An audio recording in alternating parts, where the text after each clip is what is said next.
Donald Trump a finalement décidé de lancer une opération militaire. Nom de code, Midnight Hammer, le marteau de minuit. Donc ils ont frappé des sites nucléaires, notamment des sites de recherche. En fait, les États-Unis ont fait un acte d'agression militaire contre l'Iran. C'est quand même une dinguerie. Genre, c'est ce qu'on appelle un casus belli. C'est ce qui déclenche une guerre. En théorie et en règle générale, quoi, globalement. Ils attaquent pour tester leurs bombes. Ah, mais c'est la base des États-Unis, hein. C'est comme quand ils ont balancé la bombe nucléaire sur Hiroshima et Nagasaki. C'était en mode attends. On a 2 bombes différentes à tester. Il y a une concurrence entre plusieurs laboratoires. Faudrait quand même savoir qui a la meilleure, quoi. Bref, globalement, c'est. Après, c'est le principe, hein. Une bombe, tu la testes sur des gens. Donc là, ils ont utilisé une bombe qui creuse et après qui explose sous terre. Ils ont bombardé des sites nucléaires. Pour l'instant, l'Agence internationale du nucléaire, l'ONU, etc., ont fait des relevés de radiation. Les radiations n'ont pas augmenté, mais aussi parce qu'il y a des soupçons que les autorités iraniennes auraient déjà vidé ces sites avant. En tout cas, il ne me semble pas qu'il y ait de blessés ou de tués à déplorer, etc. Ce qu'ils revendiquent, c'est d'avoir ralenti le programme nucléaire iranien de 2 ou 3 ans. Jusqu'ici, là où on en était resté, y compris dans mon précédent best-of, c'était que Israël avait lancé une attaque contre l'Iran. On ne savait pas trop pourquoi, mais globalement, il y avait un contexte aussi où l'Iran avait repris les négociations autour de l'accord sur le nucléaire, etc. Et vu comment les justifications a posteriori, c'est les habituels « Non, mais l'Iran va bientôt avoir la bombe nucléaire », alors que bon, bref, c'est même pas sûr que l'Iran ait un programme nucléaire offensif, même s'il y a des doutes, etc. Mais bref, on en parle juste après sur le programme nucléaire iranien. Mais donc on en était resté à l'attaque unilatérale d'Israël contre l'Iran. Résultat, l'Iran avait répliqué. Résultat, les États-Unis avaient dit arrêtez de vous battre, c'est votre faute les Iraniens encore une fois.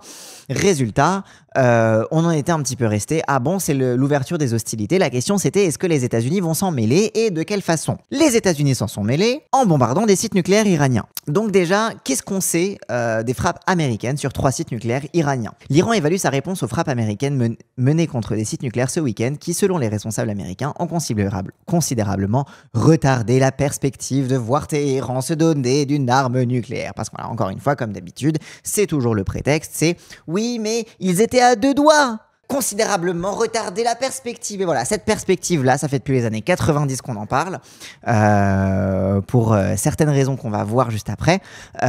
Et donc ça fait depuis que même avant ma propre naissance, c'est systématiquement ça. Et donc on le voit notamment sous la bouche de Netanyahou, pour justifier systématiquement d'attaquer l'Iran, d'en faire un ennemi héréditaire, et aussi on peut y retrouver en effet comme le site, comme le dit l'Insoumission dans ce tweet, ça nous rappelle un petit peu la justification à l'époque pour envahir l'Irak de Colin Powell de oh là là, ils vont avoir des armes de destruction massive, regardez cette petite fiole d'anthrax qui en fait c'était une fiole avec rien dedans, bref, mais regardez dans cette fiole la preuve qu'ils vont bientôt avoir des armes de destruction massive, on sait pas trop quoi, mais laissez-nous les envahir. Et donc en fait c'est pareil avec le nucléaire iranien. If not stopped, Iran could produce a nuclear weapon in a very short time. It could be a year, it could be within a few months. Donc en 2025, c'est 1 an et quelques mois. They have the wherewithal, the stored up, preserved knowledge to make a bomb very quickly if they wanted to do it. Iran is so dangerous. Weeks away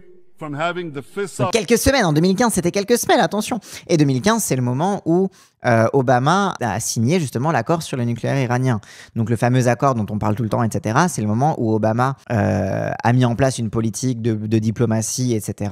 Où vraiment est rentré dans l'accord. Et après 2018, il s'en est barré. Donc voilà.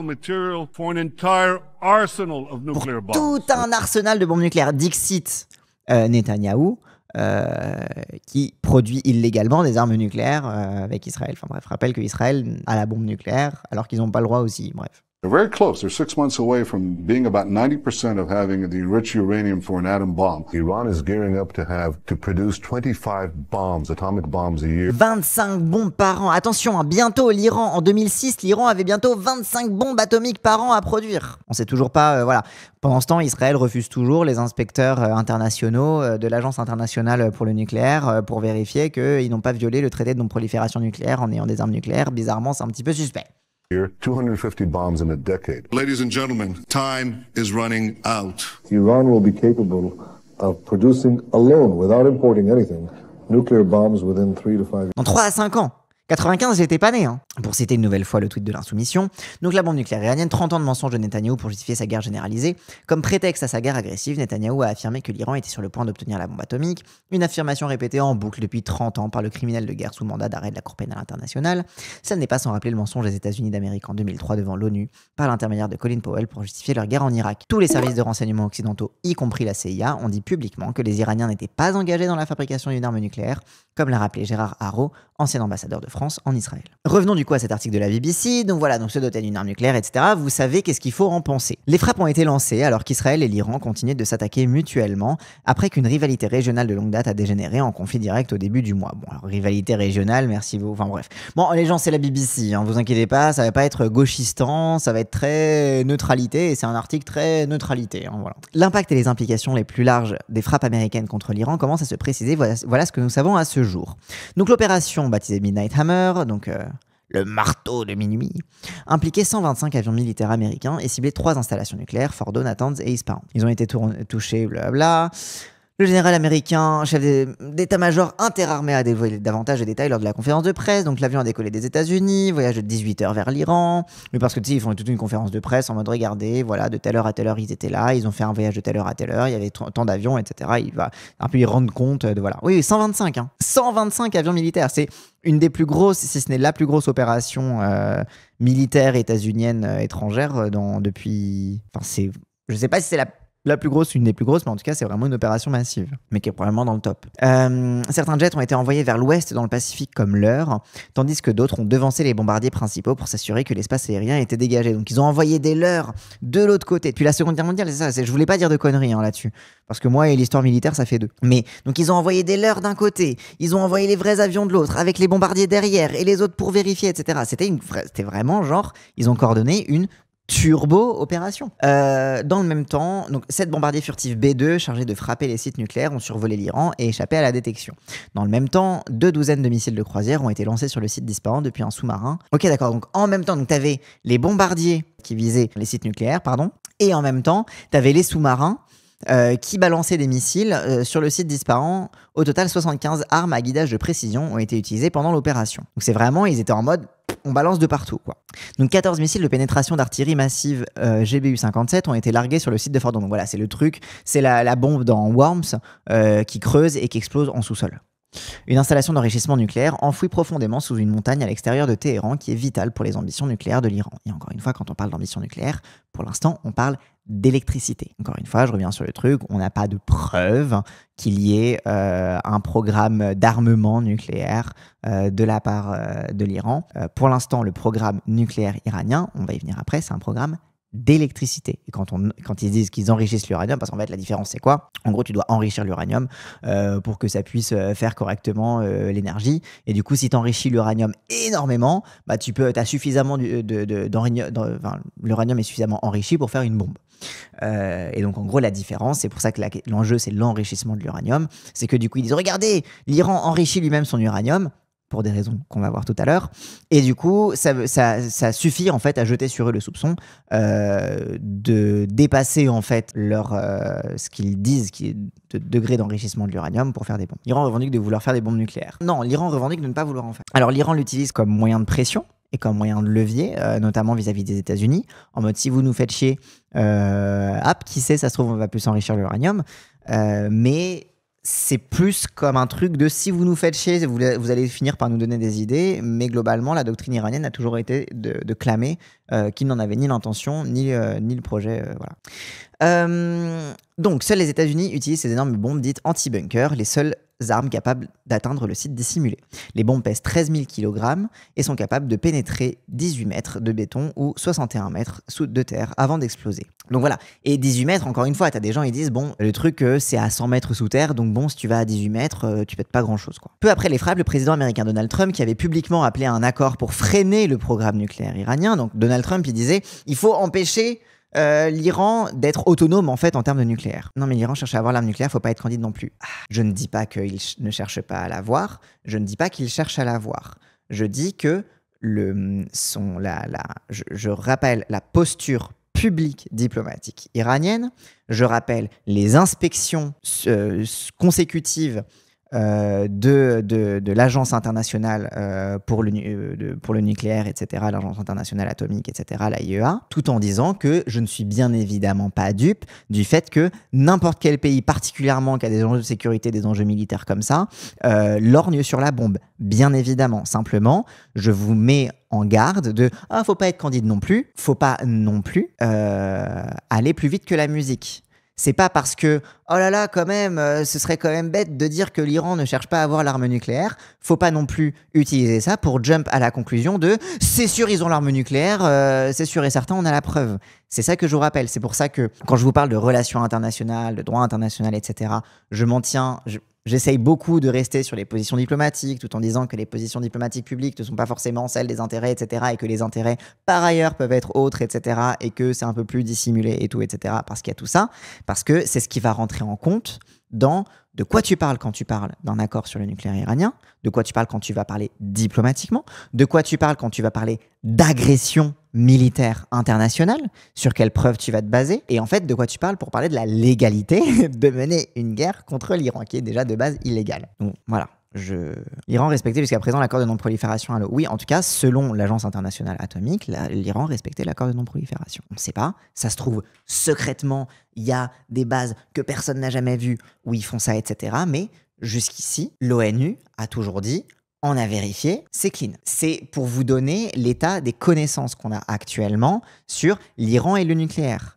L'enjeu, et vous allez le voir, je vais vous en parler après, l'enjeu est militaire, certes, parce que quand tu as du nucléaire civil, tu as les capacités de faire du nucléaire militaire, particulièrement si tu as les capacités d'enrichir toi-même l'uranium, mais l'enjeu, il est surtout énergétique à la base. On va y venir après. Peu après les frappes, le président américain Donald Trump, qui avait publiquement appelé à un accord pour freiner le programme nucléaire iranien, a prononcé un discours télévisé et déclaré que les futures attaques seraient bien plus importantes si l'Iran n'acceptait pas un accord, ajoutant « N'oubliez pas qu'il reste de nombreuses cibles ». Donc parce qu'en fait, l'enjeu de Trump, parce que donc Trump, du coup en 2018, s'était retiré de l'accord sur le nucléaire iranien pour dire « Moi, je suis pas d'accord, je veux pas que les Iraniens aient le droit à être souverains sur leur nucléaire civil. » C'est ça l'enjeu de l'accord, on y reviendra après. Et en fait, ce que Trump veut, c'est que l'Iran abandonne toute activité nucléaire, qu'elle soit énergétique et qu'elle soit, selon lui, militaire, etc. Que sait-on de l'impact de ces attaques? Dans les heures qui ont suivi, le général Kane a déclaré qu'il faudrait du temps pour évaluer les dégâts, mais a ajouté qu'une première évaluation indiquait que les 3 sites ont subi des dommages et des destructions extrêmement graves.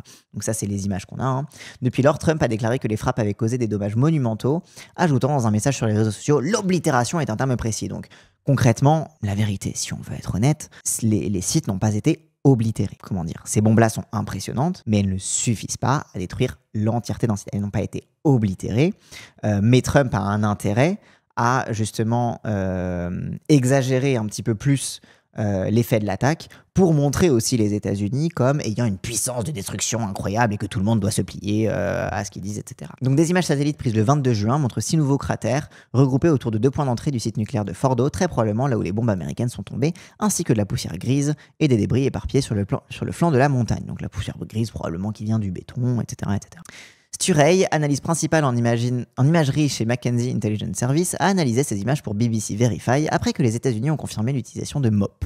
Il a déclaré « Vous ne constaterez pas d'effet de souffle important au point d'entrée car la bombe n'est pas conçue pour exploser à l'entrée, mais plus profondément dans l'installation. » Voilà, c'est le principe, ça creuse, c'est pour ça qu'il y a des mini trous et voilà, c'est parce qu'en fait ça pénètre avant et du coup voilà, t'auras pas un gros cratère. Il a également déclaré que des images satellites semblaient montrer que les entrées des tunnels avaient été bloquées. Les images satellites semblaient montrer que les entrées des tunnels avaient été bloquées, ce qui pourrait être une tentative iranienne de limiter le ciblage délibéré des entrées par des bombardements aériens. C'est ce que je disais, hein, c'est que l'Iran aussi a essayé de mitiger les dégâts en calfeutrant les entrées, en faisant en sorte du coup de limiter les dégâts à cet endroit-là. On sait aussi qu'ils ont retiré déjà les centrifugeuses des sites militaires. Voilà. L'Organisation iranienne de l'énergie atomique a qualifié le bombardement des 3 sites nucléaires de violation barbare du droit international, ce qui est objectivement vrai.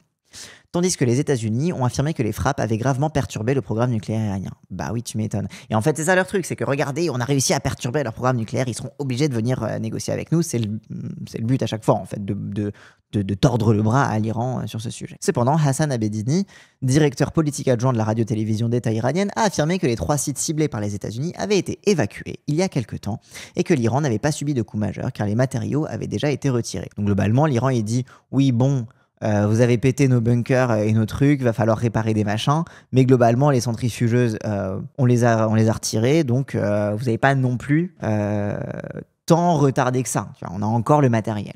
L'Arabie Saoudite et l'organisme de surveillance nucléaire de l'ONU ont tous deux, donc l'Arabie Saoudite et l'organisme de surveillance nucléaire de l'ONU ont tous deux déclaré qu'il n'y a pas eu d'augmentation des niveaux de radiation après l'attaque. L'Iran s'est fait bombarder de façon illégale et c'est eux qui ont pris le soin de retirer les centrifugeuses et donc ça veut dire qu'il n'y a pas eu de dommages radioactifs sur ces sites-là parce que les centrifugeuses avaient déjà été enlevées. Et donc que l'Iran avait déjà pris ses précautions pour ne pas foutre tout le monde dans la sauce. Donc comment l'Iran pourrait-il riposter et que s'est-il passé depuis? Donc voilà, donc là c'était la question. Donc au moment où l'article avait été écrit, c'était il y a genre une douzaine d'heures je crois, avant la réplique iranienne sur le Qatar, enfin sur une base militaire américaine au Qatar. Il n'y a pas eu d'autres frappes américaines et des hauts responsables américains ont souligné qu'ils ne cherchaient pas à déclencher une guerre plus large avec l'Iran. Et donc ça c'est un peu le doute. Cependant, Trump a depuis lancé l'idée d'un changement de régime, écrivant sur les réseaux sociaux « Si le régime iranien actuel est incapable de rendre l'Iran grand à nouveau, pourquoi n'y aurait-il pas de changement de régime ?» Et ça c'est un petit peu l'imbroglio bizarre où on voit qu'il y a un petit peu une gêne. Il y a un petit peu une gêne chez les États-Unis. T'as J.D. Vance, donc qui est le vice-président états-unien. Notre vision est très claire, nous ne voulons pas de changement de régime. C'est un truc que J.D. Vance a dit en conférence de presse face à la presse en mode non, on veut pas de changement. Pourquoi en fait? Pourquoi la question du changement de régime? Parce que historiquement, les États-Unis sont très intéressés par les changements de régime, quoi qu'il arrive absolument partout au Moyen-Orient. Mais ça avait été aussi la base sur la succession dans la lignée royale en Iran à l'époque du Shah. Tu vois, donc à l'époque de la monarchie iranienne. Donc globalement, les États-Unis, leur passion en fait, c'est de changer les régimes absolument partout. Pourquoi régime et pas gouvernement? Parce que là, ce qui les gêne en fait, c'est qu'ils n'ont plus la monarchie à leur pied. Parce que concrètement, encore une fois, j'y reviendrai plus tard, je vous expliquerai ça, mais l'histoire du nucléaire et de l'Iran, etc., a commencé sous la monarchie iranienne.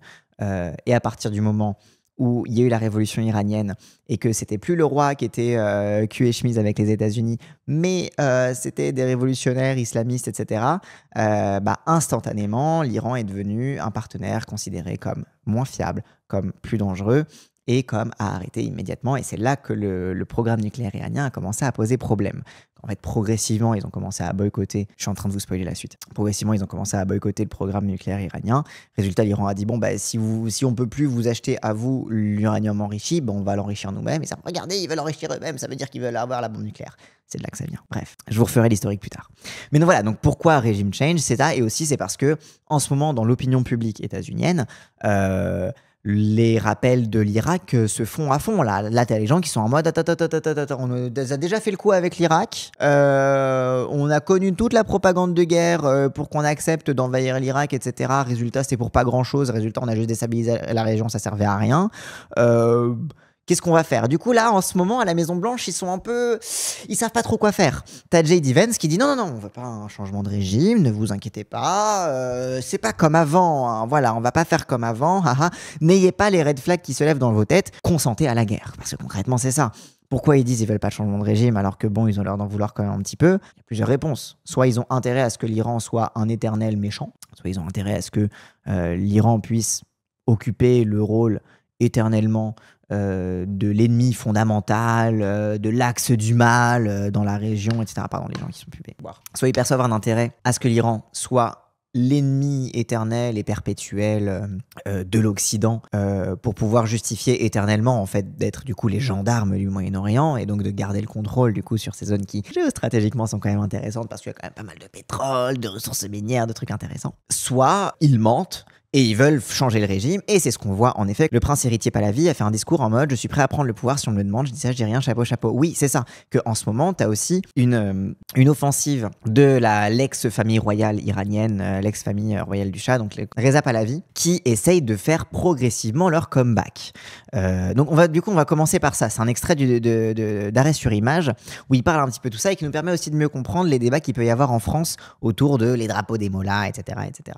Il y a eu une manipulation, ouais. Ça dure depuis plusieurs années, en fait, cette espèce de guéguerre que je trouve insupportable et qui est appuyée par des médias de droite, des médias français de droite, voire d'extrême droite. Il y a eu des manifestations qui ont été faites pour le droit des femmes en Iran, et certaines associations féministes n'ont pas voulu défiler avec le groupe de Mona Jafarian parce qu'elle portait des drapeaux avec le lion et le sabre qui est une représentation de la monarchie Pahlavi.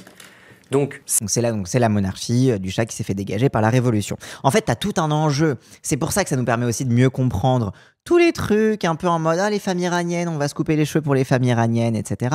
Où tu as plusieurs choses, on va dire, dans tout le battage médiatique qu'il y a autour de l'Iran, où il y a bien évidemment une part de sincérité, une part de oui, quand même, c'est une dinguerie ce qui se passe en Iran avec les meufs, etc.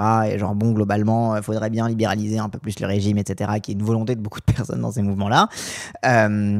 Voire même parfois des gens qui veulent dégager les mollahs, qui veulent avoir un régime vraiment laïque à fond, etc. Bref, ça a plusieurs lignes politiques différentes. Mais aussi là-dedans, ça a été beaucoup tout le mouvement Femmes, Vie, Liberté, tout le mouvement pour les droits des femmes en Iran a été l'objet d'instrumentalisation absolument partout en Occident. On connaît les instrumentalisations islamophobes à domicile pour dire regardez, elles se battent pour retirer leur voile, alors qu'en France, la France insoumise veut voiler les femmes parce que vraiment ils ont abandonné la République, etc. Donc ça a été beaucoup utilisé comme prétexte pour faire de la politique d'affichage féministe et particulièrement pour masquer l'islamophobie sous prétexte de lutter pour les pauvres femmes opprimées ailleurs. Hein. Globalement, ça a été l'Afghanistan pendant un moment, c'est redevenu l'Iran, c'est un petit peu redevenu l'Afghanistan après. Une fois qu'elles ont compris que dès qu'elles invitaient des femmes iraniennes qui étaient vraiment dans ces mouvements-là sur des plateaux télé, elles étaient en mode bah non, on est pour la liberté de tout le monde, enfin bref.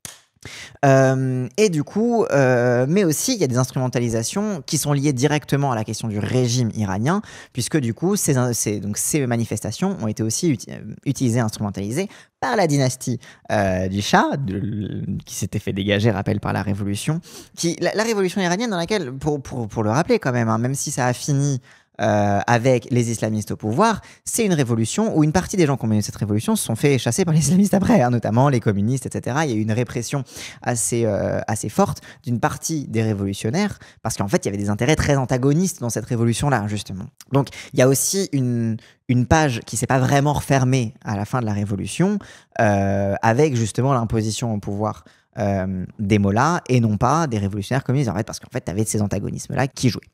Donc, et là, en ce moment, donc, on est en plein dedans. Donc, pourquoi on parle de changement de régime aussi? Parce que ça fait un petit moment que la dynastie des monarques a envie de revenir au pouvoir et instrumentalise aussi en partie le mouvement féministe iranien pour ça. Ces organisations féministes qui défendaient le droit des femmes n'ont pas voulu, et je pense à juste titre, s'associer à ce retour à la monarchie. Tout simplement, stratégiquement, dans un pays qui globalement a des mauvais souvenirs de la monarchie, et globalement en Iran, même les gens qui n'aiment pas les islamistes sont tous d'accord avec le fait que la monarchie c'était pas mieux. Donc aussi stratégiquement, un mouvement féministe qui s'associe avec des gens qui veulent le retour de la monarchie, c'est-à-dire quelque chose qui est très très peu populaire en Iran, c'est aussi stratégiquement une très mauvaise idée, quoi. Nous, on manifeste pour le droit des femmes.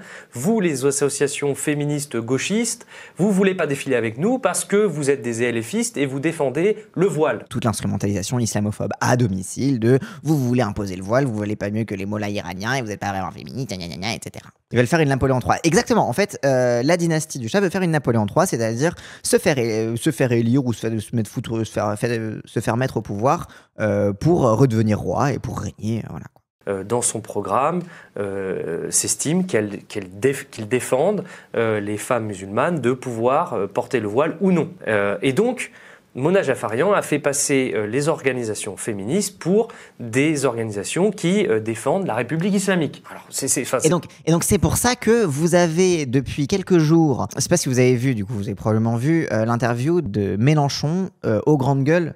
Et le moment où tu avais la meuf là, de LV, dans son énumération comme ça, les uns après les autres, elle disait « Vous avez les drapeaux des mollahs dans vos manifestations. » Le drapeau, oui, Sarah Ghebali, etc.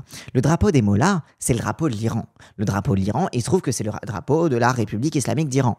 Donc, bah oui, t'as pas le choix, si tu veux représenter ce qu'est la nation actuelle, de la représenter par son drapeau actuel. Mais parce qu'en fait, derrière tout ça, t'as aussi toute cette propagande et toute cette guéguerre des drapeaux où en fait, l'enjeu derrière, c'est d'imposer le drapeau de la monarchie. Et de dire, d'accuser du coup la France insoumise, vous avez le drapeau des islamistes, mais en fait, pour sous-entendre de dire qu'il faut soutenir celles qui ont le drapeau de la monarchie. Donc c'est aussi ça la manipulation qu'il y a derrière. Et donc, elle s'est répandue dans les médias type Le Figaro, Le Point, CNews, BFM TV, voilà, et c'est pour ça qu'il y a cet élément de langage absolument partout, sur le drapeau des mollahs, etc. On entend toujours ça, en appuyant là-dessus, en disant voilà, les féministes ne sont pas avec nous, ne sont pas avec les femmes, les féministes défendent les islamistes. Les meilleurs vecteurs de tout ça, c'est l'extrême droite qui a aussi un enjeu anti-féministe de faire baisser en puissance le mouvement féministe parce qu'elle menace directement leurs intérêts patriarcaux, etc., etc. Donc tu as un double enjeu de « Ah, ok, super, je vais inviter cette Iranienne qui va embrouiller tout le monde et qui va nous permettre de faire une propagande anti-féministe sous couvert de « Ah non, mais on dit ça pour protéger les femmes iraniennes. » Bref, vous connaissez, vous connaissez la manip habituelle, quoi. Mais là, c'est la première fois où elle sort médiatiquement en disant elle appuie la candidature de Reza Pahlavi pour potentiellement reprendre le pouvoir si jamais la République islamique venait à tomber. Si jamais la République islamique venait à tomber, on ne sait pas comment. Ils vont louper une marche s'ils vont tomber dans les escaliers, quoi. On ne sait pas. La marche s'appelle la CIA. Si jamais il tombe, le petit Roitelet, il est candidat. Il est candidat à la candidature. Donc voilà, c'est aussi ça l'enjeu du changement de régime, c'est que aussi t'as tous ces intérêts-là qui sont en branle derrière. Et notamment, pourquoi cet extrait-là, il parle d'une meuf qui était notamment invitée à une soirée organisée par le lobby pro-israélien Elnet. Parce que aussi l'intérêt, c'était que le régime monarchique iranien s'entendait plutôt bien avec Israël aussi. Or, il faut savoir que, à la fois dans la diaspora, je parle de la diaspora française, mais aussi iranienne, en Iran, française. Ouais, iranienne française, mais à la fois en Iran, les Pahlavis n'ont pas du tout d'ancrage ni de popularité. Les Iraniens ne veulent pas d'un retour des monarques, ne veulent pas ça. Et elle, ce qu'elle représente, et elle est surmédiatisée, c'est pas grand-chose finalement. Et ma collègue l'a très bien dit, Reza Pahlavi, déjà Gérard Haro qui l'a connu, qui l'a fréquenté. Gérard Haro qui était l'ancien ambassadeur de France en Israël, puis aux États-Unis. Raconte à tout le monde que c'est une saucisse, que politiquement il ne représente pas grand-chose et qu'il n'est pas très brillant ce personnage. Et globalement l'intérêt, c'est pour ça le régime change, c'est vraiment à l'ancienne. Le mec est une pure marionnette. Le mec est totalement vide politiquement, c'est purement je veux retourner au pouvoir, je veux retrouver mes privilèges, et oui, les États-Unis, dictez-moi ce que je dois dire, quoi. C'est concrètement ça. Et en plus, c'est un ami de Netanyahou. Donc, c'est un ami de Netanyahou. C'est quelqu'un qui se dit laïque, donc qui est contre le voile, qui est contre les islamistes. Donc c'est une coqueluche pour des médias comme le média de Bolloré, parce que quand il est venu en France, l'une des rares interviews qui a été faite, c'était sur CNews, la chaîne de Bolloré. Et donc on a ce truc-là de, du coup, les chaînes de Bolloré font la promotion du retour de la monarchie en Iran. Et les médias de Bolloré, etc., le lien avec l'extrême droite. Donc voilà, donc Trump qui parle de regime change, de changement de régime, etc., ça a cette logique-là, ça a ce contexte-là. C'est une concluche pour plusieurs médias qui soutiennent Israël et qui soutiennent un espèce de combat contre l'islamisme. Et d'ailleurs, on a vu, je termine là-dessus, Mona Jafarian a été invitée à cette soirée République contre l'islamisme organisée par Elnet. Ce lobby pro-israélien. Avec la présence de Bruno Retailleau. Voilà. Je vais quand même vous montrer cet extrait d'arrêt sur image pour avoir quand même cette partie de contexte sur c'est quoi l'intérêt du changement de régime. Et en fait, en ce moment, du coup, aux États-Unis, il y a l'air d'y avoir des intérêts pour, en tout cas, voilà, il y a des intérêts qui se mettent en marche pour se dire bon allez, on fait tomber le régime iranien, c'est bon, on ramène le roi, comme ça, on est sûr, au moins ça va sécuriser le reste de la région. Et en plus, du coup, l'Iran sera aligné sur Israël, ce sera absolument parfait. Et donc c'est pour ça que t'as d'un côté J.D. Vance qui dit notre vue est très très claire que nous ne voulons pas de changement de régime, parce qu'en plus, du coup, voilà, encore une fois, l'opinion publique états-unienne commence à être un petit peu en doula. Regime change, en parlant du Moyen-Orient, vous nous l'avez déjà vendu la dernière fois et on n'en veut plus, en fait, on vous croit plus. Quand même une opinion publique qui est un petit peu plus méfiante aujourd'hui.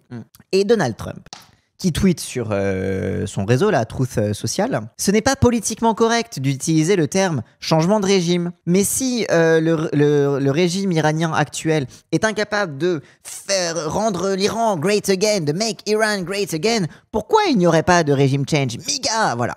Donc t'as Hegseth, donc voilà, t'as Vance qui dit on veut pas de régime change, Pete Hegseth, donc le secrétaire à la défense, qui dit cette mission n'est pas et n'a jamais été à propos d'un changement de régime.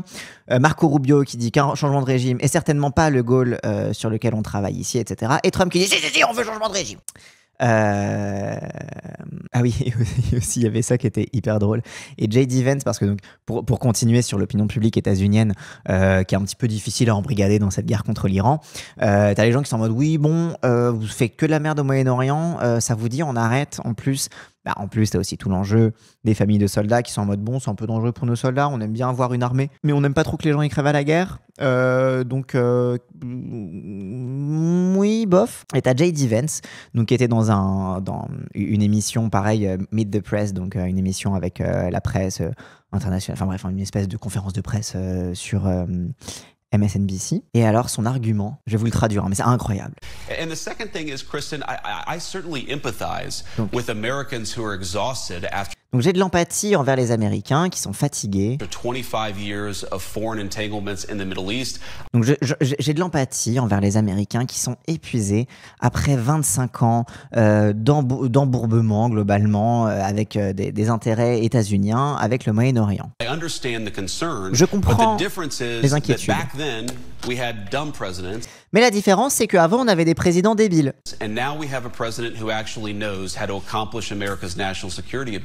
Et maintenant, on a un président qui sait très bien comment on va accomplir les objectifs de sécurité nationale. Genre vraiment, l'argument de Vance pour convaincre les États-Unis de faire la guerre à l'Iran, c'était non mais attends, la différence entre avant et maintenant, c'est qu'avant, ils étaient débiles. Et nous, on est intelligents.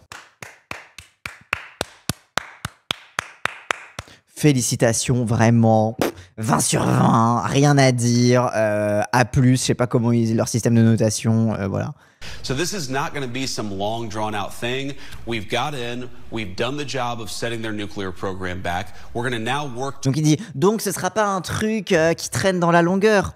On est rentré, on a fait le job, on a retardé leur programme nucléaire, et maintenant on va partir et on va les pousser à négocier. T'es en mode, mais tu crois vraiment que c'est ça qui va se passer? Genre non, l'Iran ils vont répliquer en fait, genre tu te laisses pas, genre ils vont pas. T'imagines genre la faiblesse qu'ils montrent si jamais ils se laissent bombarder et qu'ils disent ok d'accord, on va peut-être arrêter le nucléaire. Genre vous foutez de la gueule de qui? To permanently dismantle that nuclear program over the coming years, and that is what the president has set out to do. Simple. Et donc il dit. Et c'est ça que le président, il a prévu de faire. Entrer en Iran, foutre le bordel dans leur programme nucléaire pour les contraindre à abandonner leur programme nucléaire. Et c'est ça que le président, il veut faire. Bah alors du coup, pourquoi ça fait 2 jours que le président, il fait que tweeter sur son réseau social. Il faut un changement de régime. C'est pour ça qu'il y a toute cette... comment dire, tout ce damage control sur le changement de régime et le dire ah non mais on rentre, on repart, etc. C'est parce qu'ils ont flippé de l'opinion publique qui est très très consciente que s'ils veulent faire un changement de régime, ça va faire comme l'Irak en fait. Donc on ne sait pas encore comment l'Iran réagira. Maintenant on sait et on va lire la suite. Mais ce qui est intéressant, c'est les 3 options potentielles en fait, globalement. Donc, dimanche, le président iranien Massoud Pezeshkian, oui. Dimanche, le président iranien Massoud Pezeshkian a déclaré que les États-Unis doivent recevoir une réponse à leur agression. Bah oui, c'est le principe de tit for tat. Tandis que le représentant de l'Iran à l'ONU a déclaré que l'armée du pays évaluerait une réponse proportionnée. Et ça, c'est le délire tout le temps de l'Iran, c'est réponse proportionnée. C'était pareil avec quand Israël a bombardé le consulat d'Iran en Syrie notamment, et que l'Iran a dit attention, on va attaquer à tel et tel endroit, et qu'ils ont dit voilà, réponse proportionnée, et puis on arrête. Donc les options de l'Iran se répartissent en 3 grandes catégories. Donc ne rien faire pourrait l'épargner de nouvelles attaques américaines, et l'Iran pourrait même choisir de reprendre les négociations avec les États-Unis, mais ne rien faire donne une image de faiblesse. En fait, c'est ça, c'est que si tu fais rien après t'être fait poutrer la gueule, comment tu justifies ça en fait? Donc il pourrait décider que le risque d'affaiblir son emprise sur sa population l'emporte sur le coup de nouvelles attaques américaines. Donc peut-être que si le régime se montre comme faible, ça peut le foutre dans la sauce vis-à-vis de sa propre population, mais ils peuvent estimer que une escalade avec les États-Unis est plus dangereuse que se foutre encore plus sa population à dos. Deuxième choix, riposter avec force et rapidité. L'Iran dispose encore d'un arsenal conséquent de missiles balistiques après les avoir fabriqués et dissimulés pendant des années. Il peut cibler une 20aine de bases américaines au Moyen-Orient et pourrait également lancer des attaques en essaim contre des navires de guerre américains à l'aide de drones et de vedettes lance-torpilles rapides. Donc voilà, il y a toute une possibilité de réplique de la part de l'Iran, et l'Iran pourrait cibler des bases militaires. Comme ça, tu cibles pas directement le territoire états-unien, d'autant que ce serait plus compliqué, tu fais intercepter plus rapidement, mais tu dis bon, je réplique contre les États-Unis, parce que c'est les États-Unis qui m'ont attaqué, mais je réplique contre des bases militaires qui sont dans la région. Et ensuite, riposter plus tard à un moment de son choix, cela signifierait attendre que la tension soit apaisée et lancer une attaque surprise lorsque les bases américaines ne seraient plus en état d'alerte maximale. Oui, parce que là, ils viennent d'attaquer, du coup, ils s'envoient attention, il y a un risque de réplique. Et donc, ce qui s'est passé au final, c'est que l'Iran a répliqué, donc selon, du coup, visiblement, la deuxième possibilité qui était envisagée dans l'article, c'était donc répliquer en attaquant des bases militaires états-uniennes au Moyen-Orient. Et donc, l'Iran a attaqué, du coup, a frappé sur une base américaine au Qatar. Alors, les bails avec la prison, non, c'est Israël qui a... Rien, parce que oui, alors, les bails sur la prison, vite fait. Bon, il y a les États-Unis qui bombardent l'Iran, mais il y a Israël qui continue de bombarder l'Iran aussi. Hein. Globalement, ils sont sous plusieurs feux. Et donc, les bails sur la prison, c'est une frappe israélienne sur la prison d'Evin, la prison de Evin qui est bien connue parce qu'à chaque fois qu'on a des prisonniers politiques, notamment français, mais pas que, ils sont à la prison d'Evin. C'était le cas, il me semble, de Farida Abdelka, qui est donc une chercheuse de Sciences Po qui avait été emprisonnée avec son collègue, mais son collègue avait été libérée plus vite qu'elle, et elle, comme elle était iranienne d'origine, voire même qu'elle avait la double nationalité, je suis pas sûr, elle avait été gardée plus longtemps, soupçonnée de comment dire, d'espionnage, etc. Il y a un bouquin qui est sorti récemment d'ailleurs, mais aussi en ce moment, tu as quelques prisonniers politiques français notamment qui sont présents là-dedans, donc des otages, prisonniers politiques, vous appelez ça comme vous voulez, et donc là en l'occurrence, la diplomatie française a dit Israël, c'est pas très gentil de bombarder la prison, du coup pour répondre, on va demander à l'Iran de libérer nos prisonniers. Merci, mais bon. Donc voilà, donc ils ont bombardé notamment les portes de la prison, mais visiblement les prisonniers ne se sont pas échappés. Ils n'ont pas trop intérêt à s'échapper, mais bon. Donc voilà, donc ça c'est sur la prison, mais donc c'est une frappe israélienne sur la prison. Donc l'Iran a lancé des missiles sur une base américaine au Qatar en représailles aux frappes américaines contre les sites nucléaires au cours du week-end. Des témoins ont rapporté avoir entendu de fortes détonations dans le ciel au-dessus du Qatar, tandis qu'une vidéo montre des éclairs lumineux dans le ciel alors que les systèmes de défense aérienne tentent d'intercepter des missiles. Il s'agit de la dernière escalade dans un conflit impliquant l'Iran, l'Israël et les États-Unis qui a vu les tensions au Moyen-Orient atteindre des niveaux sans précédent ces derniers jours. Les détails de cette dernière attaque sont encore en cours d'élaboration. Voici ce que nous savons à ce jour. Donc, des missiles iraniens ont ciblé la plus grande base militaire. Donc voilà, ils ont ciblé une base militaire, mais pas n'importe laquelle. Ils ont pris la plus grosse, qui est sur le Qatar. Donc la plus grande base militaire au Moyen-Orient, la base aérienne Al-Udeid. Selon le département d'État, environ 8000 citoyens américains y vivent. C'est ici que se trouve le quartier général de l'armée américaine pour toutes ces opérations aériennes dans la région. Donc en gros, ils ont visé en fait le QG de partout d'où t'envoies des opérations aériennes dans la région, partout d'où t'envoies des avions pour faire la guerre, ils ont visé ce truc-là. Des militaires britanniques qui servent également par rotation. Le gouvernement qatari a déclaré que personne n'avait été tué ou blessé dans l'attaque et que la base avait été évacuée avant l'attaque. Donc voilà, pareil. Voilà, le truc c'est que c'est le truc qui était dans l'article précédent, le truc de ils peuvent attendre que les bases ne soient plus en état d'alerte maximale pour attaquer, mais non, parce qu'en fait ils peuvent très bien aussi simplement riposter de façon proportionnelle, c'est-à-dire riposter sur une base qui, étant au Moyen-Orient et étant la base de laquelle part tous les trucs aériens du Moyen-Orient, se dire que bon, ils sont en état d'alerte maximale, donc la base est probablement évacuée, donc on peut taper de façon safe en disant qu'on aura répliqué sur une base américaine, on aura répliqué dans la proportion et on va pas plus loin. Et donc, comme d'habitude, j'ai l'impression que la doctrine de l'Iran vis-à-vis des agressions qu'elle subit, c'est toujours de se situer dans le principe de proportionnalité pour pas entraîner plus de foudre et notamment plus de condamnation que nécessaire. Donc on ne sait pas si l'un des missiles a touché la base ou s'il y a eu des dégâts matériels. L'attaque a d'abord été confirmée par les médias d'État iraniens, puis par l'armée. Un communiqué du GCRI, la branche la plus puissante de l'armée israélienne, a déclaré que l'Iran ne laissera aucune attaque contre sa souveraineté sans réponse. Vous nous attaquez, on répond, mais on fait pas les fifous non plus. Les États-Unis avaient auparavant averti l'Iran de ne pas répondre à ces frappes. On frappe l'Iran, mais ne répondez surtout pas. T'es en mode, bah en fait non, déjà ils sont dans leur bon droit de répliquer, déjà d'une, au regard du droit international, c'est eux qui sont agressés depuis le début. Et de deux, bah en fait, comment ça tu dis je t'attaque, mais réponds pas. C'est genre, je te fous une tarte, mais t'as pas le droit de me foutre une tarte en retour. Je te fous une tarte, mais t'as pas le droit de te plaindre ou de quoi que ce soit, etc. Non, je te fous une tarte et tu dois me remercier, me baiser les pieds. Bah non, s'il te plaît. Avertit l'Iran de ne pas répondre à ces frappes sur des installations nucléaires et avait exhorté les dirigeants de Téhéran à accepter une fin diplomatique à des hostilités dans la région. La Maison-Blanche n'a pas encore réagi à cette attaque. À l'heure qu'il est, là on est lundi soir, c'est les dernières nouvelles à peu près sur le degré d'escalade entre l'Iran et les États-Unis. Genre je te gifle, maintenant baisse les yeux. Oui c'est ça, c'est vraiment, il demande une soumission totale. Il a réagi, qui a réagi et donc du coup Trump a réagi du coup, breaking news, Trump a réagi à cette réplique du coup iranienne sur la base états-unienne au Qatar en disant « L'Iran a officiellement répondu à notre oblitération » avec un O minuscule. C'est pour ça, le terme oblitération, il est très important pour lui. C'est vraiment de montrer « Regardez, les États-Unis sont puissants, etc. » Sa photo de profil m'envoie à chaque fois vraiment quel manque de goût, bref. À notre oblitération de leurs infrastructures nucléaires avec une réponse très très faible. Ce qu'on attendait, ce à quoi nous nous attendions et que nous avons contré avec efficacité. Il y a eu 14 missiles qui ont été tirés, 13 ont été abattus et un a été libéré. A été libéré parce qu'il se dirigeait vers une direction qui n'était pas menaçante. Je suis ravi de vous rapporter qu'aucun Américain n'a été blessé et quasiment aucun dommage n'a été fait. Plus important, ils ont tout sorti, ils ont tout lâché de leur système, quoi. Ils ont tout lâché, ils ont sorti ça de leur système.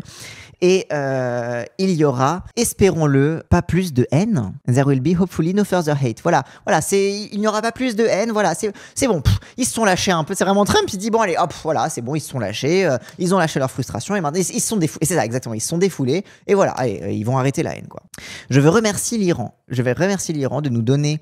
De nous avoir prévenu en avance, ce qui nous a rendu possible qu'aucune vie ne soit perdue et que personne ne soit blessé. Peut-être que l'Iran peut maintenant avancer, peut continuer en faveur de la paix et l'harmonie dans la région.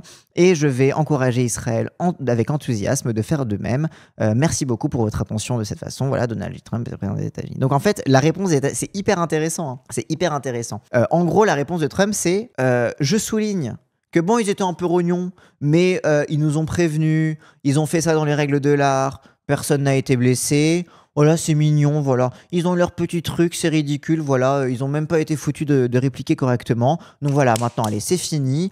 On remballe tout. Maintenant, embrassez-vous Folleville. Revenez à la table des négociations. Voilà, en fait, Donald Trump endosse le rôle paternaliste dans cette affaire. De dire, on les a oblitérés, et bon, ça va. Et voilà, c'est vraiment... Je leur ai foutu une giga-tarte, et il m'a filé une pichenette parce qu'il était énervé. Mais vas-y, je laisse, il est foutu que de faire ça, quoi. Et ce qui est intéressant, c'est qu'en fait, c'est un peu à double tranchant. C'est que, comme il reconnaît le fait que l'Iran a répliqué de manière proportionnée, n'a pas fait de dégâts, les a prévenus en avance, enfin, a tout fait bien selon les règles de l'art, bah, du coup, à la fois, il crée une narrative de l'Iran, ils sont trop faibles, je suis tellement puissant, ils n'ont plus qu'à retourner à la table des négociations, ces deux grands gosses, là, ces deux grands enfants qui ne font que se taper dessus, etc. Je suis l'adulte dans la pièce, etc. Mais ça crée aussi un double discours de les États-Unis font des dingueries, violent systématiquement le droit international et globalement s'en battent les couilles, alors que l'Iran, qu'on nous vend comme le grand méchant de la région, fait les choses dans la règle de l'art. Donc ça veut dire que depuis le début, tu as Israël, les États-Unis qui font des agressions illégales, qui font des dingueries. Et du coup, ça dépeint l'Iran comme le seul adulte dans la pièce, justement. En fait, Trump, en voulant paraître comme l'adulte dans la pièce, donne cette qualification à l'Iran. Donc, bref, je trouve ça vraiment intéressant. Pour revenir sur c'est quoi l'enjeu là-dessus. Parce que du coup, l'enjeu derrière, c'est Trump qui dit ils vont revenir. Ah, merci d'être là-haut. Ils vont revenir gentiment à la table des négociations, etc. Pourquoi ? Parce que, encore une fois, les États-Unis ont comme intérêt à ce que l'Iran abandonne son programme nucléaire, concrètement. Sauf qu'en fait, ce qui est intéressant, c'est que de revenir un petit peu sur c'est quoi l'historique de ce programme nucléaire. Pourquoi ils ont un programme nucléaire déjà de base ? Est-ce qu'ils ont un programme nucléaire parce que c'est des grands méchants qui veulent la bombe atomique ? D'où ça vient tout ça ? Et pourquoi les États-Unis ne veulent plus du programme nucléaire iranien alors que c'est eux qui l'ont encouragé à l'époque ? Petite remarque, les États-Unis avaient aussi prévenu l'Iran juste avant le bombardement des 3 sites. Oui, je pense aussi, oui. Bah, généralement, oui. C'est ce que tu fais et je pense que c'est aussi pour ça qu'ils ont permis d'évacuer les sites. Et by the way, les US ont bien fait parce qu'il y avait des risques absolument inconsidérés de bombarder des sites avec des centrifugeuses d'uranium encore actives dedans, etc. Donc, je pense que aussi les États-Unis se sont dit, bon, on va pas non plus faire n'importe quoi, on va pas bombarder des trucs où ça risque d'avoir des retombées radioactives, on va les prévenir avant, comme ça ils peuvent protéger les trucs, etc. Nous, comme ça, on pourra en sortir en prétendant qu'on a oblitéré et qu'on a vraiment... ramener leur programme nucléaire 4 ans en arrière et que vraiment on les a arrêtés, etc. Comme ça, on peut un petit peu faire le bravado et comme ça, eux, en même temps, ils ont quand même pas trop de dommages qui leur sont faits, etc. Mais parce que aussi, l'enjeu des États-Unis, c'est de pas rentrer dans une guerre ouverte. Les États-Unis, parce que déjà, ils seraient infoutus de justifier leur guerre et en plus de ça, que ça, là, pour le coup, le risque d'escalade mortelle est encore plus grand. Et l'Iran, parce que ils veulent vivre. donc oui. Ah, par contre, Israël veut la guerre. Mais c'est littéralement le début de cette séquence. Le début de cette séquence, c'est Israël qui a attaqué l'Iran. Out of nowhere. Enfin, si, out of nowhere. Avec le contexte des dernières négociations sur le programme nucléaire iranien. Mais ça, on va y revenir de... C'est quoi ce truc du programme nucléaire iranien ?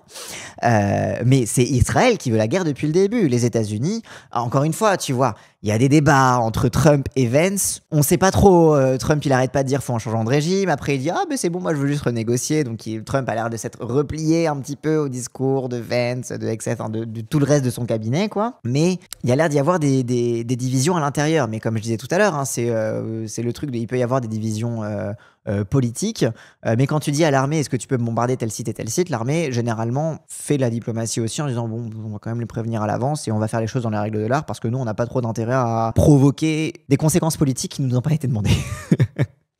En attendant, ils nous font détourner les yeux de la Palestine. Oui, en partie. Du coup, donc c'est quoi ce bail de nucléaire iranien? On va lire ensemble cette petite page Wikipédia. Oui, ok. Ah, t'es là, ok. Coucou. Pardon, je voulais pas te perturber. Tu devais Est-ce faire... que t'as vu le TikTok de Wissam Non. qui parle de ça? Il est très bien son TikTok. Non, j'ai pas vu. Pour introduire le sujet, ça peut être bien. Tellement de dingueries sur le nucléaire iranien. Et notamment Macron qui a dit on peut pas s'imaginer vivre dans un monde où l'Iran a la bombe nucléaire. Frère, je vis dans un monde où Poutine a la bombe nucléaire, où Trump a la bombe nucléaire, où Macron a la bombe nucléaire, où Israël a la bombe nucléaire. Rappelons que les États-Unis a fait, je pense, 100 fois plus de guerres que l'Iran. Frère, moi je me sens plus inquiet que les États-Unis avec Trump à sa tête et la bombe nucléaire que l'Iran. Il y a un truc qu'il faut dire, c'est que l'ordre du monde tel qu'il est fait et tel qu'il est mené notamment par Israël et les États-Unis, et qui est en fait l'ordre du plus fort, ne peut que pousser les puissances du Sud à faire la course pour le nucléaire. Oui, c'est le principe de la course aux armements. C'est que si t'as des puissances qui continuent de t'opprimer et en plus qui te disent « Ah, tu peux pas répondre parce que j'ai la bombe nucléaire », bah oui, tu vas être tenté de faire pareil. Si t'as la France qui dit « La base de ma doctrine militaire, c'est la dissuasion nucléaire tout en allant foutre la merde au Mali, au Sahel, etc. et tout en faisant la France-Afrique, etc. » Bah oui, tu m'étonnes qu'ils vont se dire « Bon, bah si c'est ça la dissuasion, très bien, bah je vais me doter de ça et peut-être qu'ils vont pas m'attaquer. » Pour être tranquille et pour pas être victime des bombardements israéliens ou états-uniens, bah peut-être que si t'as la bombe nucléaire, ils vont se tenir tranquilles. Et c'est une position de base pour le désarmement multilatéral, les gens. Hein. C'est une position de base contre l'armement nucléaire qui existe depuis les années 50. C'est la base de la campagne pour le désarmement nucléaire international. Oui, bonjour. À quel moment c'est plus rassurant que les mots-là qui disent vouloir détruire des pays et la bombe? Mais enfin, est-ce que Wissam, il dit que c'est plus rassurant? Il ne dit pas qu'il est rassuré que l'Iran ait la bombe nucléaire, il dit qu'il n'est pas rassuré que tout le monde l'ait. Oui, il n'est pas rassuré que la bombe nucléaire existe pour... Et particulièrement entre les mains de l'Occident qui fait toutes les guerres. Il voit cet exemple avec la Russie, il voit cet exemple avec la Corée du Nord. Tout ce que te montre l'ordre mondial actuel régi par la force, c'est qu'il faut te doter de l'arme nucléaire. Donc si on veut pas que l'Iran se dote de l'arme nucléaire, il faut respecter le droit international. Mais le problème, c'est que ni les États-Unis ni Israël ne respectent le droit international, ne serait-ce que sur la bombe nucléaire. On s'inquiète que l'Iran ait la bombe nucléaire, mais aucun commentaire sur le fait que Israël, tout le monde le sait, a la bombe nucléaire et que Israël officiellement ne le déclare pas. Et surtout, refuse que des inspecteurs de l'Agence internationale pour le nucléaire viennent inspecter leurs infrastructures nucléaires.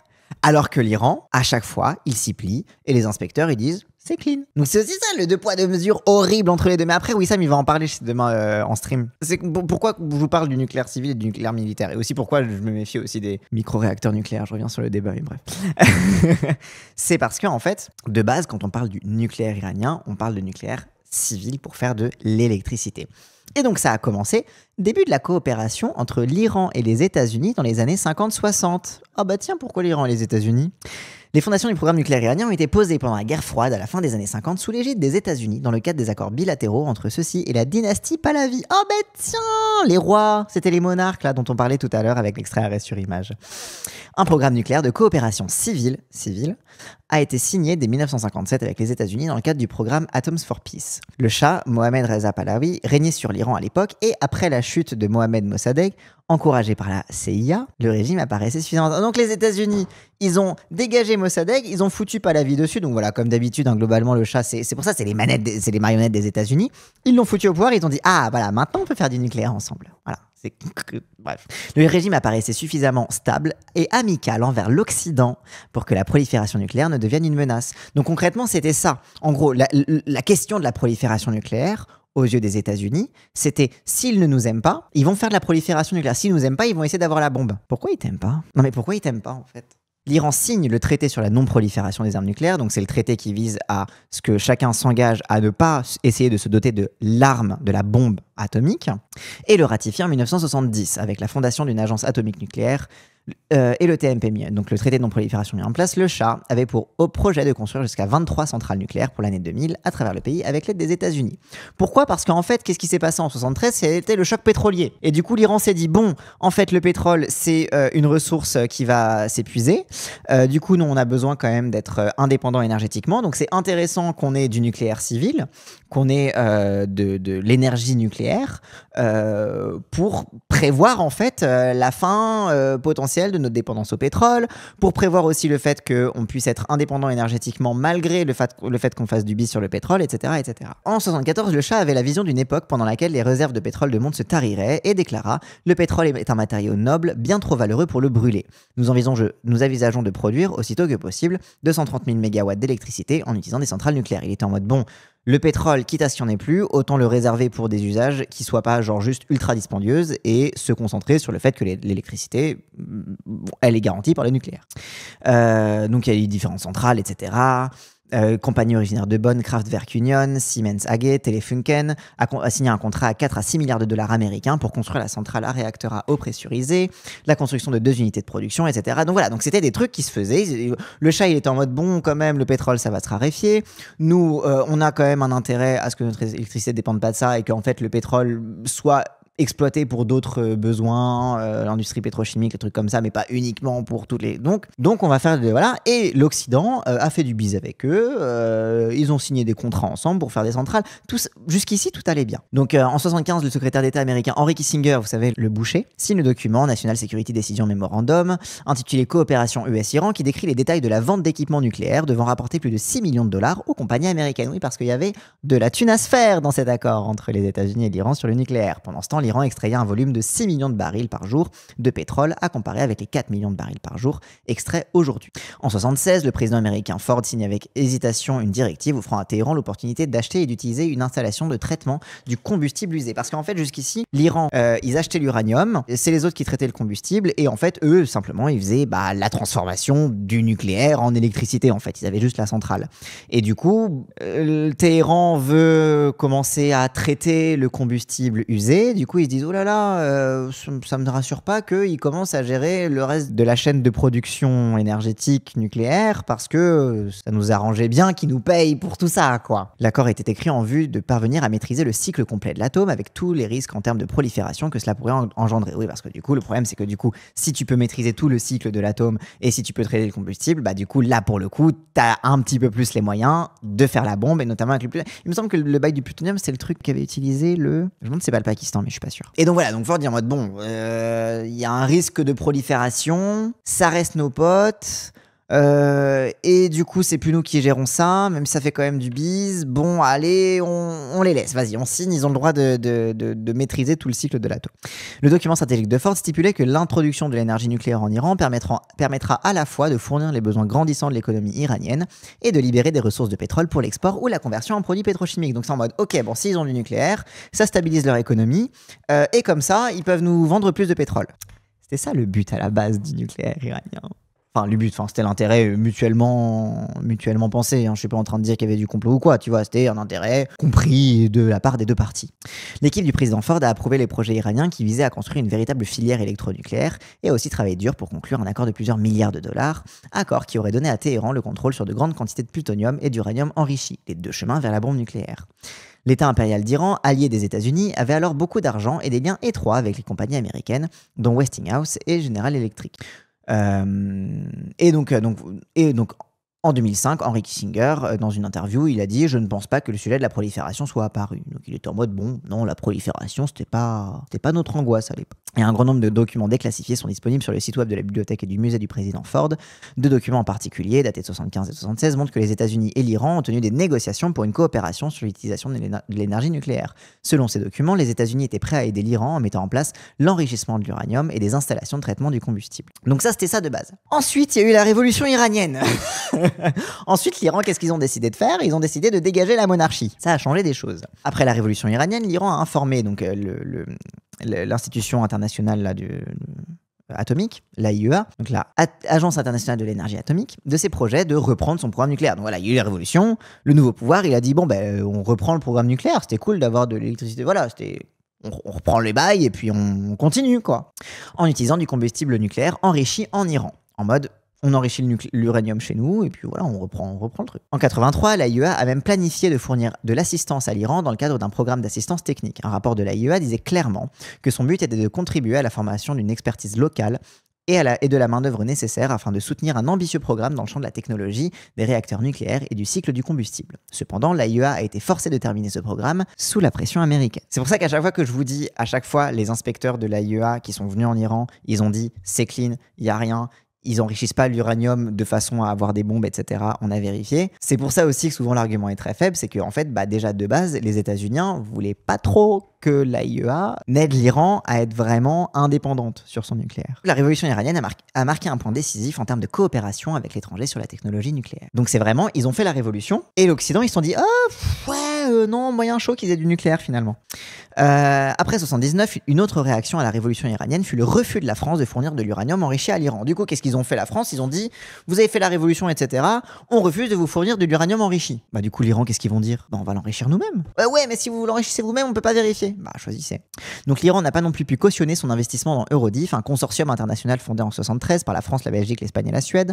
En 75, la part suédoise de 10% dans Eurodif était parvenue à l'Iran à la suite du désistement de la Suède. Et donc en gros, il y avait tout ça, il y avait la Suède, etc. La Suède s'en va et elle file ses 10% à l'Iran. Et d'un accord entre la France et l'Iran, la société française nationalisée Cogema et le gouvernement iranien ont alors fondé la Sofidif, société franco-iranienne pour l'enrichissement de l'uranium par diffusion gazeuse, possédant respectivement 60% pour la France et 40% pour l'Iran départ. En retour, la Sofidif ils ont fait un montage financier globalement. Ils continuent de faire du bise sur on veut plus vous filer de l'uranium enrichi, mais on continue de faire du bif et en fait on continue d'avoir une structure d'enrichissement d'uranium commune. Les États-Unis étaient aussi rémunérés pour livrer du combustible nucléaire à l'Iran en accord avec un contrat signé avant la révolution. Les États-Unis n'ont livré ni le combustible ni rendu les milliards de dollars de paiement qu'ils avaient déjà reçus. Oui. L'Allemagne fut aussi rétribuée par des milliards de dollars pour les 2 installations nucléaires de Bushehr, mais après 3 décennies, l'Allemagne a refusé à la fois d'exporter les équipements nécessaires et de rendre l'argent. Donc globalement, t'as les puissances occidentales qui, tant qu'il y avait le chat, ils étaient en mode non mais c'est génial, on va faire du bif ensemble, on va donner du nucléaire. Mais une fois que c'était la révolution, ils ont dit non, on va plus payer. Donc ils ont arrêté d'honorer leurs engagements. En conséquence, le gouvernement de l'Iran a suspendu ses paiements et a essayé de renégocier le prêt en faisant pression sur la France. Et c'est là que le terrorisme arrive, soutenant des groupes de résistance arabes, dont le Hezbollah, qui avait pris des citoyens français en otage dans les années 80.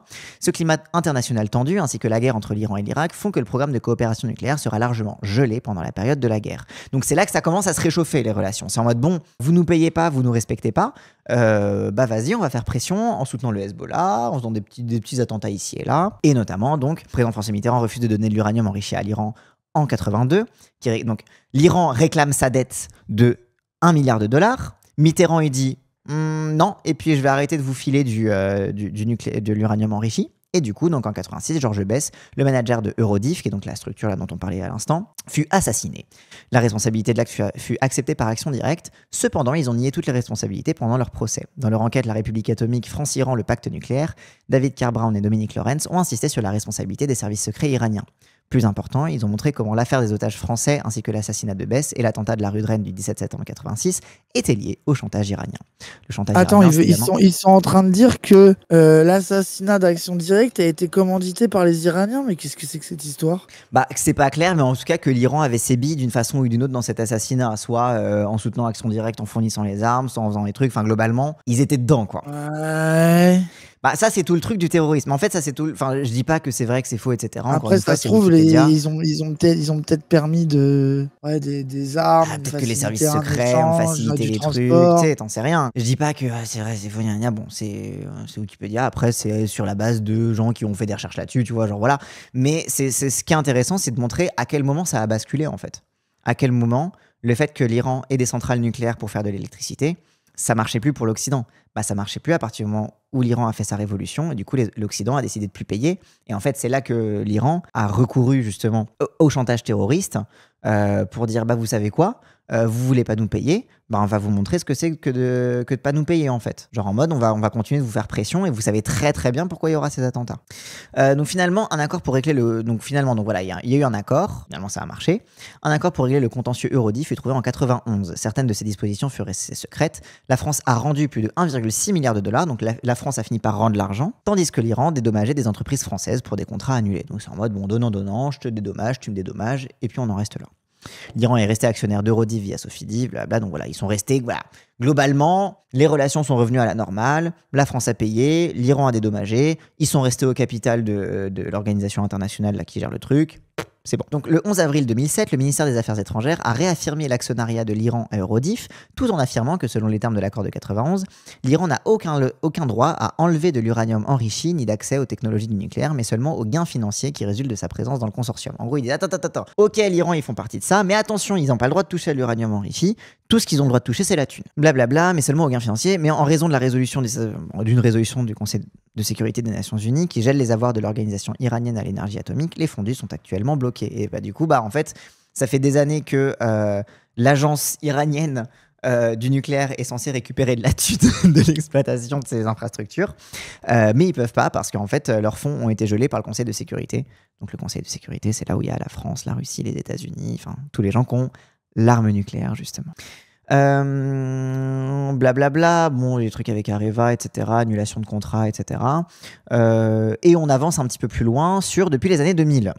Bien qu'il soit souvent dit que l'Iran avait dissimulé son programme d'enrichissement à l'AIEA en violation du traité de non-prolifération nucléaire, donc avec caché le fait qu'il continuait d'enrichir de l'uranium de façon à faire des bombes atomiques, jusqu'à ce qu'il soit pris la main dans le sac en 2002, le fait est que l'Iran n'était alors pas obligé d'informer l'agence à propos de ses installations après l'accord avec l'AIEA portant sur les garde-fous qui étaient en vigueur. Donc en gros, ce qui s'est fait, c'est que en 2002, du coup, un dissident iranien révèle l'existence de 2 sites nucléaires inconnus, une installation d'enrichissement d'uranium à Natanz, dont une partie est souterraine, et une installation de Lourdes à Arak. Et là, donc, en fait, on a découvert que, du coup, l'Iran enrichissait son propre uranium. C'est-à-dire que jusqu'ici, le deal, c'était l'Iran achète l'uranium enrichi à d'autres gens qui gèrent l'enrichissement de l'uranium pour vérifier quand même qu'ils font pas de la merde avec ça.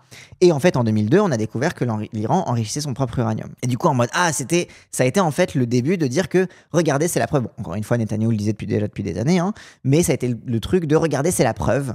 C'est la fameuse preuve que l'Iran essaie d'avoir l'arme atomique. Encore une fois, je dis pas que c'est la preuve. Je dis pas que c'est pas la preuve.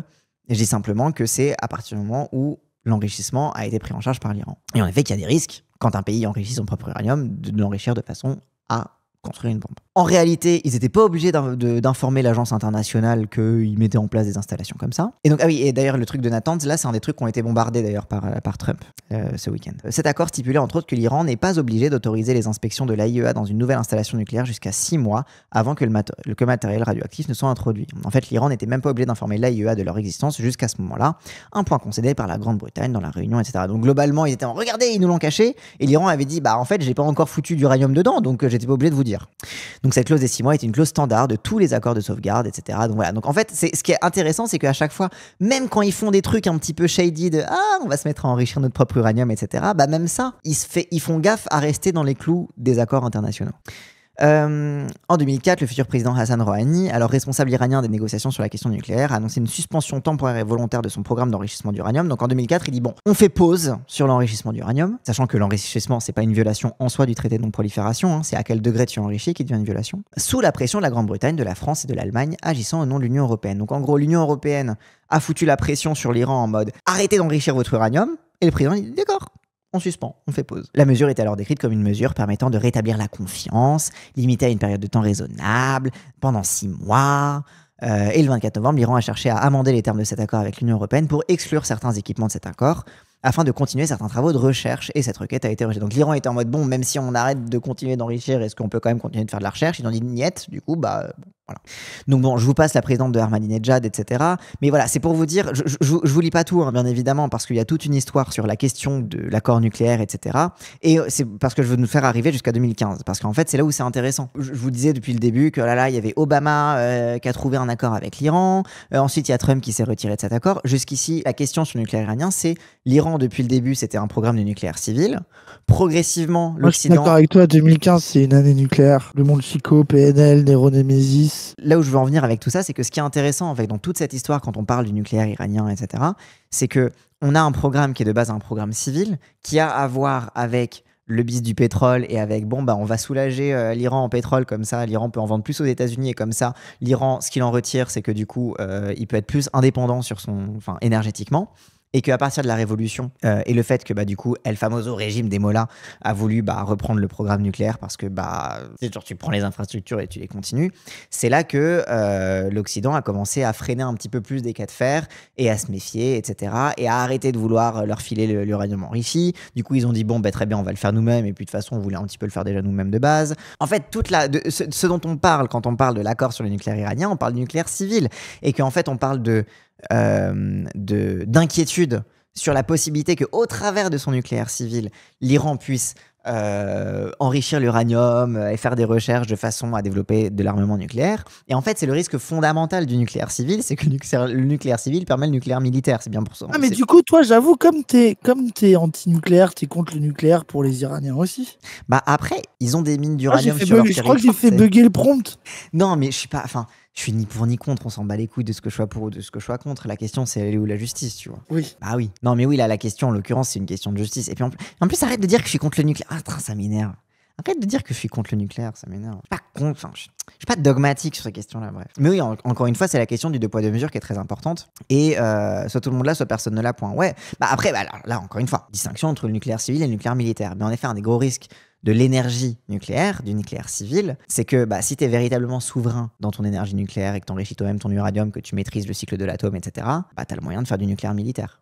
On est d'accord que c'est évident que tous les pays qui sont autonomes sur le nucléaire civil font avec de la recherche sur le militaire nucléaire. On est d'accord que... oui. Parce qu'il y a des gens qui sont en mode... Parce que moi, j'ai vu des gens dire « Non, mais les Iraniens, ils veulent que du nucléaire civil. » On est d'accord que c'est un peu délu de dire ça.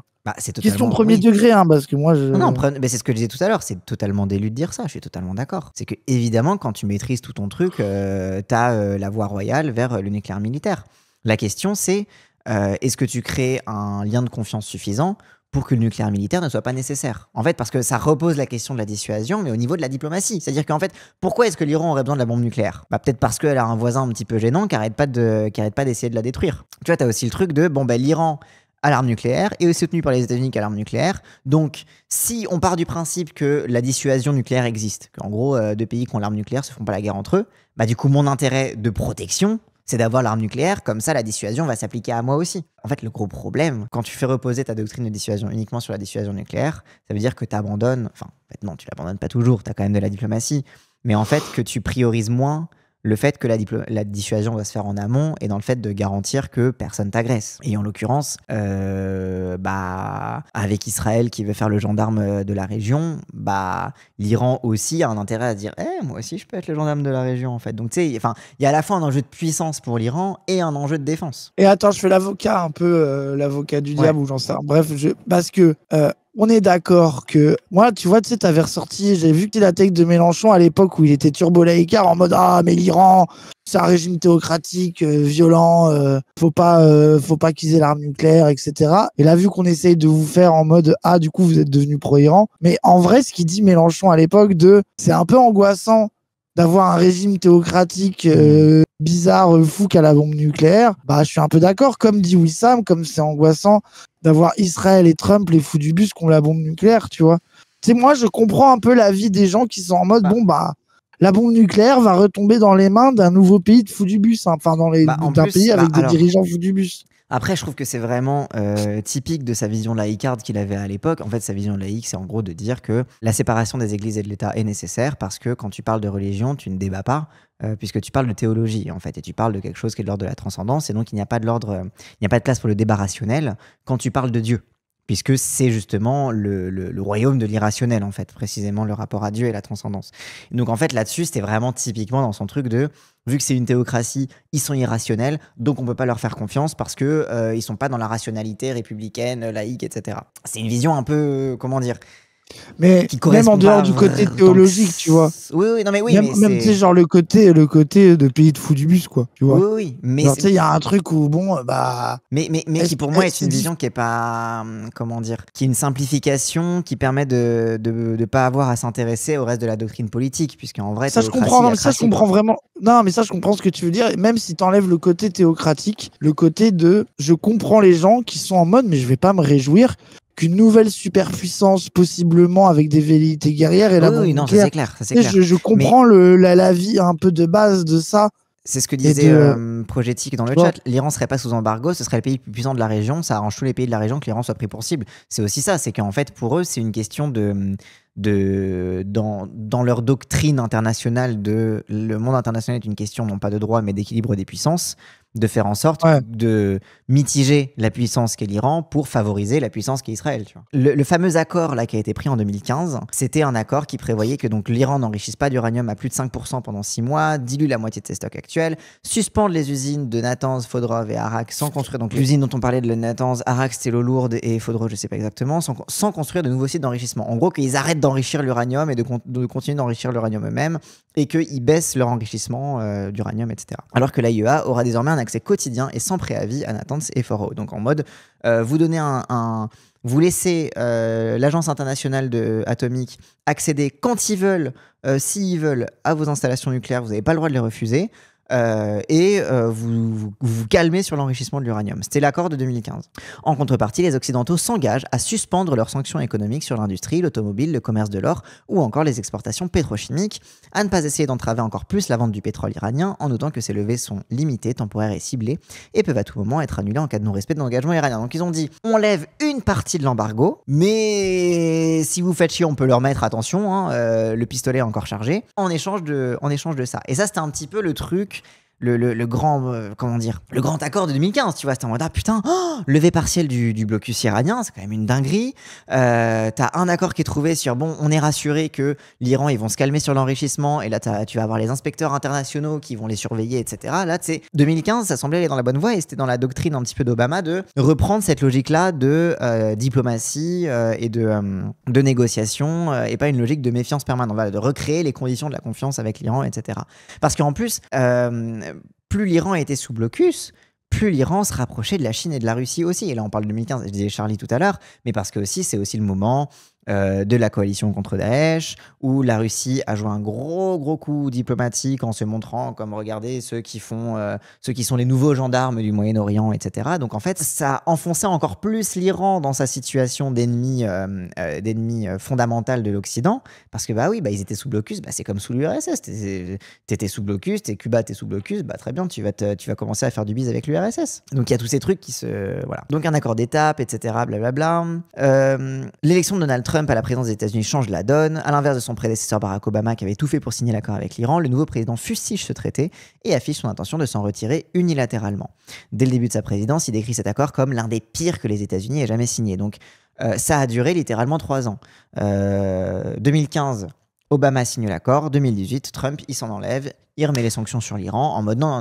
Vous restez les méchants, on ne veut pas coopérer avec vous. Après avoir promis de démanteler l'accord malgré l'opposition des autres pays signataires, donc voilà, en fait, le but de Trump, c'était pas uniquement de se retirer de l'accord, c'était de le démanteler, de le détruire, de faire en sorte que cet accord soit nul et non avenu, donc un accord qui est quand même en mode en échange de nous, on contrôle tout et on surveille votre enrichissement d'uranium, on lève une partie des sanctions, et il était en non, on garde les sanctions et on continue de leur faire la guerre sur le nucléaire, mais sans aucun levier, tu vois, c'était vraiment le but de Trump, c'est ça aussi. C'est pour ça que, pour revenir sur le contexte actuel, les frappes israéliennes arrivent dans ce contexte-là, où on a un Trump qui a toujours essayé de détruire toute possibilité finalement de négocier un petit peu avec l'Iran, de pouvoir contrôler un petit peu plus leur programme nucléaire, de aussi leur donner des raisons de ne plus en avoir besoin aussi, soit dit en passant. Et Trump, depuis le début, lui, son but, c'est de faire en sorte de maintenir l'Iran comme un ennemi et de maintenir ses intérêts aussi à s'armer, quoi. En dépit de la campagne de Emmanuel Macron pour convaincre les différents acteurs de défendre l'accord, de l'opposition de John Kerry, donc lui c'est le britannique, Trump annonce que les États-Unis quittent l'accord et vont rétablir l'embargo économique. Le revirement américain annonce une nouvelle donne dans le programme militaire. Malgré ce départ et la menace de condamnation par les tribunaux américains des entreprises, notamment européennes, qui ne respecteraient pas l'embargo,